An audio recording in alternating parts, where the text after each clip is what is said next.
Mesdames et messieurs, bonsoir et bienvenue dans ce journal en cette soirée du lundi 13 mars 2023. Dans les actualités de ce jour, le couple présidentiel s'est rendu à Nkililok hier soir pour distribuer des aides telles que des produits de première nécessité ainsi que des kits solaires pour les habitants. La commune d'Nkililok dans le district de Tuliara 2 qui est l'un des bénéficiaires des infrastructures telles que le CSB 2 et le pont de Ranzaz. Le président Anji Radzuil a également annoncé qu'un parc solaire sera créé à Nkililok pour résoudre le problème d'électricité. Reportage de Mirfoulat Sferan et Indra Zajaïpe.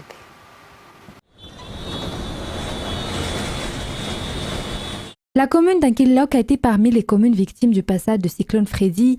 Ainsi, plus d'un millier d'habitants ont bénéficié des aides du gouvernement. À part du riz, de l'huile, des céréales et divers ustensiles, des lampes solaires ou kits solaires ont été également distribués à la population. Le président Radzuil a rappelé que la commune d'Nkililok a bénéficié des infrastructures de proximité mises en place par le gouvernement, telles que le CSB 2 modernisé et le pont de Ranzaz qui a été réhabilité. Afin de résoudre le problème de l'électricité, il a également annoncé que la mise en place d'un parc solaire à Nkililok sera accélérée afin que tous les foyers puissent profiter de l'électricité. Les agriculteurs ont également reçu des semences étant donné que leurs cultures ont été détruites par le cyclone. Les organisations féminines recevront également une formation et des équipements pour devenir indépendantes et autonomes. Un projet qui sera pris en charge par l'association FITI, dirigée par la première dame de la République, Madame Mial Radzuil.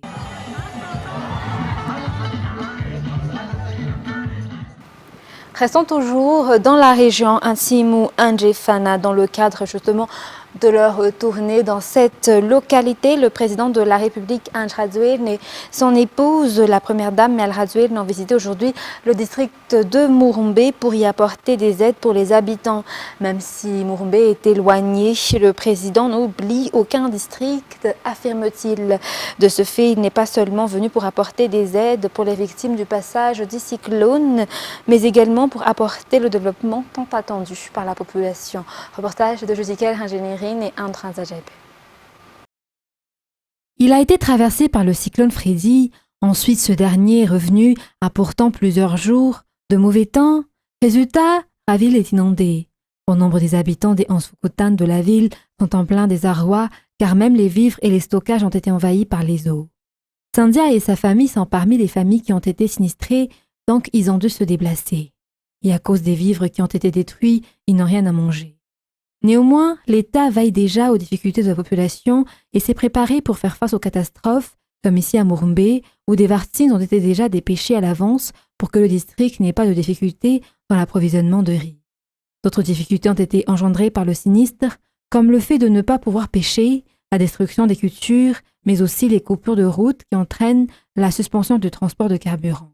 Pour cette dernière raison, l'électricité est coupée. Murumbe souffre et appelle à l'aide. Bon nombre d'activités ont été effectuées, comme les aides d'urgence apportées par le BNGRC dans le district. Pour leur part, le président de la République et la première dame sont venus dans le district pour apporter des solutions à la population de Murumbe, comme les vivres, les PPL, les médicaments, la consultation sanitaire, les semences pour les agriculteurs, mais aussi des kits solaires. Des motopompes ont été également mises en place pour évacuer l'eau. Mais les travaux ne s'arrêteront pas là et se poursuivront par la réhabilitation de la route vers le district.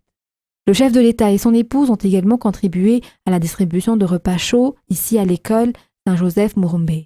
La solidarité et le fiavan règnent dans ce district. Cette grand-mère peut en témoigner. Elle a pu garder les photos du président durant la transition et elle a tenu à rencontrer en personne le couple présidentiel aujourd'hui. Dans les actualités diverses, 21 des 47 passagers ont perdu la vie et 2 personnes disparues à la suite du naufrage du bateau qui les transportait. Ils étaient sur le point de se rendre clandestinement à Mayotte le samedi 11 mars à Kasbourg, Nanousfa, lorsque le drame a eu lieu au large d'Amband et d'Ambilbe. Les 24 survivants ont tous fui de peur d'être arrêtés et emprisonnés selon le rapport de la PMF aujourd'hui. Beaucoup de ceux qui ont perdu la vie n'ont pas été identifiés car ils n'avaient pas de papier d'identité avec eux.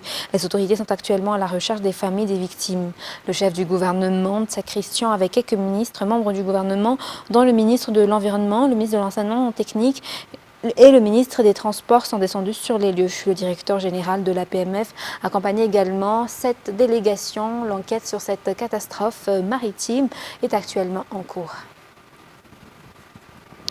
Toujours dans cette page fait divers, la mort de 11 personnes qui auraient été impliquées dans une affaire de kidnapping sème la confusion parmi les habitants de la commune rurale de Moran-Krom. Ces derniers n'ont même pas fait l'objet d'une enquête pour déterminer la véracité des faits. En plus des 11 personnes, il y a également 3 autres personnes qui sont recherchées en ce moment selon les informations.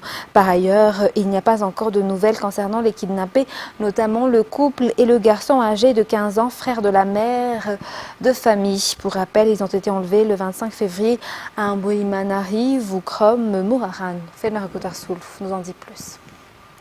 Il est surprenant pour beaucoup, en particulier les habitants de la commune rurale de Moran-Krom, que les personnes qui auraient été impliquées dans l'affaire de kidnapping dans la région Lochamangour aient dû être tuées. Y a-t-il vraiment derrière leur mort? Les forces de l'ordre devaient-elles obligatoirement procéder comme elles l'ont fait, au lieu de poursuivre l'enquête sur les personnes qui auraient été impliquées dans l'affaire d'enlèvement? Jusqu'à ce jour, le nombre de personnes qui sont mortes abattues par les forces de l'ordre est passé à 11. 3 autres personnes impliquées sont toujours recherchées en ce moment. Par ailleurs, il n'y a toujours pas d'informations sur les kidnappés, notamment le couple et le garçon de 15 ans qui est le frère cadet de la femme. Ils ont été enlevés le samedi 25 février dernier à Mbuimanari, Moran-Krom. Quoi qu'il en soit, l'opération des forces de l'ordre se poursuit dans le cadre de l'opération Arat, dans le district d'Amparafaravoul et d'Ambatondazak, région Alochamangour.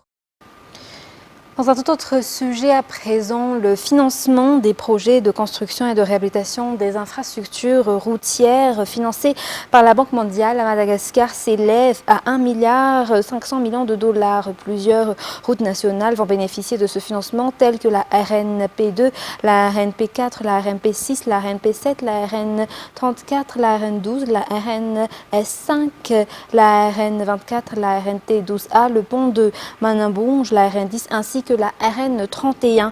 C'est entre autres l'objet de la discussion entre le ministre des Travaux publics, le colonel Njenache Njiamia Zaliva, et la représentante de la Banque mondiale à Madagascar, Marie-Chantal, durant la visite de cette dernière au bureau du ministre aujourd'hui. Plus d'explications. Donc pour nous, le programme que nous avons avec ce ministère est extrêmement important. Nous avons un programme à hauteur de 900 millions de dollars. C'est presque le tiers de notre portefeuille ici à Madagascar. Et nous le faisons parce que nous estimons que les routes, c'est un pilier extrêmement important pour assurer la croissance de ce pays. Et c'est la croissance qui va nous assurer à réduire la pauvreté dans ce pays. Donc pour nous, comme je l'ai dit tout à l'heure à Monsieur le ministre, nous nous réjouissons qu'il soit à la tête du ministère. Nous allons continuer cet appui. Nous sommes en train de préparer un nouveau programme également dans le secteur des routes, en collaboration d'ailleurs avec la Banque des infrastructures. Donc pour vous dire que la collaboration ne fait que s'améliorer, s'accroître. Et nous pensons qu'avec le leadership du ministre, nous allons continuer sur cet élan. Dans la page sportive de ce soir, l'équipe du CFF1 Ndwaran Foot y revient en force après la période de pause et le départ de ses 2 joueurs. Hier, durant le 8e journée du Pro League Madagascar, ce club est sorti vainqueur à l'issue de son match contre le Zanakal FC au stade d'Elgeco Plus au Bypass. Suivez dans ce reportage le résumé de la rencontre entre le CFFA Ndwaran Foot et le Zanakal FC de Fianarantsoa, Anzarazonarville. L'équipe du CFF1 Ndwaran Foot en maillot orange a reçu l'équipe de Zanakal FC au stade de Bypass durant la 8e journée de qualification pour la zone sud dans le cadre du Pro League Madagascar. La rencontre a été perturbée par des fines pluies durant la première mi-temps. Le Zanakal FC, qui a été plus performant au niveau des attaques, a pu s'imposer durant la première mi-temps. Ainsi, à la 33e minute, le Zanakal FC a marqué un but par David. Le score a été de 1-0 en faveur de Zanakal FC à la mi-temps. Durant les 5 premières minutes de la deuxième mi-temps, l'équipe de Fianarantsoa a montré son savoir-faire à travers de nombreuses tentatives qui ont été malheureusement stériles. À la 53e minute, le CFFA égalise. Nain profite d'une faute de Reeds pour marquer un but par coup de tête. Ce but redonne un nouveau souffle aux joueurs du CFFA dont les attaques se sont succédées pour finalement trouver le chemin des buts. En effet, à la 79e minute, le duo des Barriachan, Lalaine et Carlos a encore frappé, donnant un deuxième but pour le CFFA Andorran Foots. Mais ces derniers ne se sont pas contentés de cet avantage et ont continué leurs attaques, mais faute de précision, ils n'ont pas pu marquer. Le score restait inchangé, 2-1 en faveur du CFFA Andorran Foots. L'équipe de Danakil FC, quant à elle, est en bonne position pour être dans les 4 premières places. Dans la page culturelle, le premier casting du concours de chant La Voix d'Or pour la capitale a pris fin hier. Un concours organisé par Viva. 200 candidats sur les plus de 1000 participants passeront à la prochaine étape. Cette année, le concours de chant La Voix d'Or sera divisé en 2 catégories. La catégorie des 8 à 12 ans et la catégorie des plus de 13 ans. Radraman Zatouf, Kevin Ravonersan. Deuxième jour du premier casting pour les participants du concours de chant La Voix d'Or 7e édition pour aujourd'hui pour Antananarivo. Comme hier, le casting se tient ici au studio de l'Arena Ivanch. Les participants font face à 3 juges durant ce concours organisé par Viva. Cette année, le concours de chant La Voix d'Or est divisé en 2 catégories. La catégorie de 8 à 12 ans et la catégorie de plus de 13 ans. Cette jeune fille par exemple a concouru pour la 2e catégorie de plus de 13 ans. Elle est passée à la prochaine étape du concours.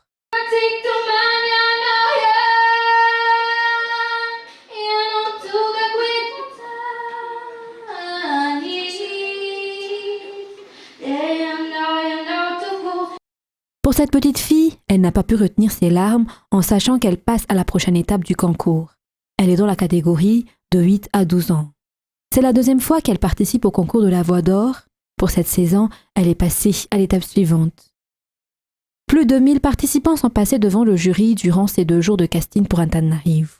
Du fait du nombre des participants, le concours a été dans l'euphorie cette année. Les 200 participants qui sont passés feront face au jury la semaine prochaine. Cette étape finale sera décisive car c'est le moment où on saura qui représentera Antananarivo. Outre les provinces, Ambatondazak accueillera pour la première fois l'équipe de La Voix d'Or pour cette 7e édition. Dans les actualités internationales de ce soir, les achats d'armements sur le sol européen ont doublé l'an dernier. Les raisons à cause de la guerre en Ukraine. Les pays européens ont doublé leur budget défense. D'autre part, il y a les livraisons d'armes d'importantes à l'Ukraine. France 24. Avions de combat, sous-marins, drones, missiles anti-chars et bien d'autres, les importations d'armes en Europe doublent en l'espace d'1 an. Un réarmement amorcé depuis 2014. Après l'annexion de la Crimée, nous constatons que les États européens ont déjà décidé d'augmenter leurs achats d'armes. Mais bien sûr, en 2022, nous voyons une nouvelle accélération de ce processus. Parmi les États qui ont le plus développé leur arsenal, les voisins inquiets de la Russie, la Pologne et la Norvège. Mais c'est évidemment l'Ukraine qui concentre 1/3 des importations d'armes sur le vieux continent, des importations qui ont été multipliées par plus de 60 l'an dernier. Résultat, le pays est devenu subitement la 3e destination d'armement dans le monde, derrière le Qatar et l'Inde. L'Ukraine était un destinataire mineur d'armes avant 2022, malgré la situation dans laquelle elle se trouvait. Mais là, nous pouvons voir qu'elle a augmenté ses importations d'armes et qu'elle en a reçu beaucoup de toute une série d'États européens et des États-Unis. Côté exportateur, la première place est toujours assurée par les États-Unis. Suivent ensuite la Russie et la France, mais la part de Moscou se réduit drastiquement. Elle privilégie bien sûr l'approvisionnement de sa propre armée. Et les autorités américaines ont mis aux enchères la banque en faillite Silicon Valley Bank avec l'objectif de trouver un repreneur avant l'ouverture des marchés asiatiques aujourd'hui. Elles ont également annoncé une série de mesures pour rassurer particuliers et entreprises sur la solidité du système bancaire américain. France 24. C'est la plus grosse faillite bancaire depuis la crise de 2008. Celle de la Silicon Valley Bank, cet établissement spécialisé dans le capital risque dont la fermeture a été annoncée ce vendredi. Ce dimanche, la secrétaire américaine au Trésor a écarté tout renflouement de l'établissement. Je tiens à préciser que pendant la crise financière, des investisseurs et des propriétaires de grandes banques systémiques ont été renfloués et que nous ne cherchons certainement pas à le faire. Et les réformes qui ont été mises en place signifient que nous n'allons pas recommencer. Pour éviter une contagion au reste du système bancaire, les autorités américaines ont mis aux enchères la banque en faillite. La Silicon Valley Bank était au bord de l'implosion sous l'effet de retrait massif de ses clients. L'effondrement s'est produit alors que la banque essayait de lever des fonds pour combler une perte causée par la vente d'actifs affectés par des taux d'intérêt plus élevés. Lorsqu'une banque achète des titres, en l'occurrence des titres du Trésor et des titres adossés à des créances hypothécaires, afin de gagner de l'argent sur ses dépôts à court terme et que les titres sont à long terme, alors il y a un risque si la Réserve fédérale commence à augmenter les taux d'intérêt très rapidement. L'établissement passé sous contrôle de l'Agence américaine de garantie des dépôts rouvrira donc ce lundi. Les autorités américaines ont annoncé qu'elles vont permettre le retrait de tous les dépôts de la banque. Fin décembre 2022, la Silicon Valley Bank abritait 175 milliards de dollars de dépôts. Et la loi sur la retraite a été adoptée en France au terme d'une nouvelle journée de mobilisation nationale qui a réuni 368 000 manifestants selon le ministère de l'Intérieur et plus d'1 million selon la CGT, soit la plus faible participation depuis le début du mouvement. Toujours un reportage de France 24. C'est une guerre d'usure où chacun joue sa partition. D'un côté, les syndicats qui refusent de s'avouer vaincus. Vous voyez bien que le match, il n'est pas fini. Il y a une nouvelle mobilisation mercredi prochain. De l'autre, l'exécutif qui espère faire adopter sa réforme dès cette semaine. Dans la rue, la mobilisation est toujours là, mais s'effrite progressivement. On est dans une phase très compliquée, il faut l'admettre, concède un leader syndical. Avec un peu le sentiment de boxer dans le vide. Comme avec cette demande d'être reçu en urgence, rejetée par le chef de l'État. C'était notre idée, faire descendre le président de la République dans l'arène. Il ne rentre pas dedans, déplore un membre de la CGT. Pas question pour Emmanuel Macron d'entrer dans une forme de face-à-face avec les syndicats au risque de leur redonner du souffle. Le Parlement suivra les termes de notre Constitution pour qu'un texte législatif puisse aller à son terme. Banaliser la mobilisation sociale pour tenter d'emporter la bataille parlementaire. Le pari est toujours incertain. Pour l'instant, impossible de dire si le gouvernement possède une majorité. Les calculatrices et les portables vont sérieusement chauffer, témoigne un cadre de la majorité. Tous les regards sont tournés vers la droite, dont les voix sont capitales, et la première ministre ne s'y trompe pas. Elle est vigilante et conciliante à notre égard, sourit un responsable des Républicains. Elisabeth Borne sait qu'elle joue peut-être en partie sa place à Matignon cette semaine, et Emmanuel Macron, sans aucun doute, la suite de son quinquennat. Mesdames et messieurs, c'est la fin de ce journal. Nous vous remercions de votre fidélité sur ce très bon suite de programme sur Viva. Au revoir.